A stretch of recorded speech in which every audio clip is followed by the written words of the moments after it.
listeners, to another very interesting episode on the BizBlend podcast where real conversations meet real business. Now, I'm your host, Sana, as always, and listeners, today for this episode, we are going to dive into a topic that so many women entrepreneurs wrestle with. How do we stay authentic in business while also keeping the client at the heart of everything we do? That's an interesting question, right? It's an interesting situation to think about. Now, um, listeners, it's easy to get lost in trends, strategies, where we are seeing rapid advancements in technologies or, even comparison as well. But authenticity, it's not a buzzword actually. It is often the key to building trust, especially in industries where personal care and confidence are on the line. And my guest today, listeners, knows this better than the most.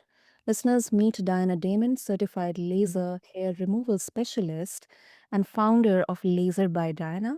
Now, she built her business on a mission to help people feel confident, beautiful, and empowered in their own skin. And she's a proof that success doesn't come from chasing the biggest med spa model, but from focusing on each client as a unique individual. So let's talk about what it really takes to stay authentic, client focused, and thriving in business. So, Diana, welcome to the show, and I'm really honored to have you here with us. Thank you for having me. I'm happy to be here. Okay, Diana. I mean, this is an industry um, which is often about scaling fast and catering, seeing as many clients as possible. I mean, because you have built your business around personal one-on-one care. How do you balance growth with staying true to that personal touch? Because that must be really really tricky sometimes. Yeah, I balance it well with communication and I like communicating with my clients, seeing what they need exactly, talking to them when they come in. That I need this specific area to be removed, and that's what I would do. I would just focus on what the client needs. Hmm. And do you ever feel pressure like internally or maybe externally to like grow or scale bigger, faster, like adopt the big med spa model? Not necessarily. Of course, everyone wants to do good and expand, and sometimes, of course, anywhere you go, there's competition. But I just like to be true to myself with friendliness and have my clients that come to me and give them the best results. Hmm. And I mean, I'm not sure whether this is a right question, but have you ever encountered situations, especially when we work in a service oriented industry or client facing role, we often encounter some difficult situations where it's a kind of dilemma to either hear and accept what the client or the customer is saying, but then we know that it is not possible, or there are some nuances in communicating that it cannot be done or this is difficult to be done. So have you encountered such situations? Oh, of course. So you would just be honest. Even if I couldn't get it removed, I would tell them, like, for example, blonde hair is hard to get that off, get that removed. Darker hair, the laser reacts more. Yeah, and I imagine like a lot of women listening, they feel the especially women listening feel the same tension, because of course, let's be honest, there are still a lot of stereotypes around you know being a woman CEO or heading a business as a woman. What the business world tells you you should do, and then what feels aligned with your values. And talking about authenticity, Diana, for you, what does it actually look like day to day with clients and then behind the scenes and setting up the systems and processes? Just basically, like I mentioned, the communication, I would get my own clients, communicate that with my boss, and seeing when the times available, what time they can move from a different day if it doesn't work out. Just mainly the communication. And as far as texting, calling, usually texting would be the communication for me and my clients. So they can reach me at any time and any questions. Yeah. Mm. But then, sometimes because I've gone through this, sometimes it can be really difficult to, especially when we have to kind of, as women, we have to balance our personal and professional lives. Sometimes running our own business, it can really blur those lines. So, how do you protect your authenticity without oversharing? Especially in such an industry. Do you have? Oh yeah, for sure. I'm a mom, so didn't share too much. And if I have something, I don't really go in detail of what I have. I just Mhm. kind of would be transparent and say, couldn't come that day to service you. We would move it a different day. Just keep it short, unavailable to attend. We can reschedule this to a different day. Mm. Okay, okay. Yeah, yeah. And then,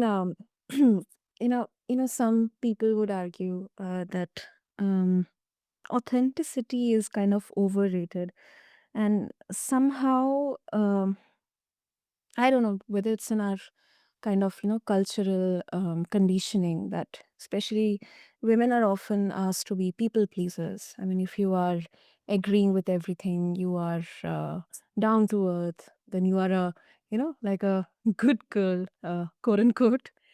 uh, uh, Now in business, clients care more about results and efficiency than your personal values. So how would you respond to this idea that being authentic is overrated? You have to like sugarcoat everything, or maybe some things to handle certain situations.